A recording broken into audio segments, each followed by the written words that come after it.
Hi friends, welcome to our channel. Friends, బంగారం మరియు వెండి ధరలు ఏ విధంగా ఉన్నాయో ఈ వీడియో ద్వారా తెలుసుకుందాం. బంగారం అంటే భారతీయులకు అభిమానంతో పాటు సెంటిమెంట్ కూడా.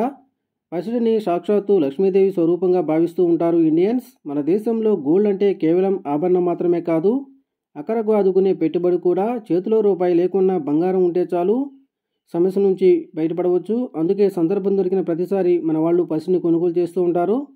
తాజాగా బులియన్ మార్కెట్లో గోల్డ్ మరియు సిల్వర్ రేట్లు ఏ విధంగా ఉన్నాయో తెలుసుకుందాం. అందుకని ముందుగా మా నుంచి మీకు ఒక రిక్వెస్ట్, మా వీడియోని ఇంకా లైక్ చేయకపోతే లైక్ చేయండి. మీరు ఇచ్చే లైక్ నాకు ఎంతో సపోర్టింగ్ ఇంక్రీజింగ్గా ఉంటుంది. అదేవిధంగా మా ఛానల్ని సబ్స్క్రైబ్ చేసుకోండి, పక్కన వచ్చే గంట సింబల్ యాక్టివేట్ చేసుకోండి. ఫ్రెండ్స్, ఈరోజు రెండు తెలుగు రాష్ట్రాల్లోని ప్రధాన నగరాలైన హైదరాబాద్, విజయవాడ, విశాఖపట్నాల్లో బంగారం మరియు వెండి ధర చూసినట్లయితే 22 క్యారెట్ల 10 గ్రాముల బంగారం 60,750 రూపాయల దశలు అవుతూ ఉండగా, 24 క్యారెట్ల స్వచ్ఛమైన 10 గ్రాముల బంగారం 66,270 రూపాయల దశలు అవుతుంది. అలాగే 1 కేజీ వెండి 79,000 రూపాయల దశలు అవుతుంది. ఫ్రెండ్స్,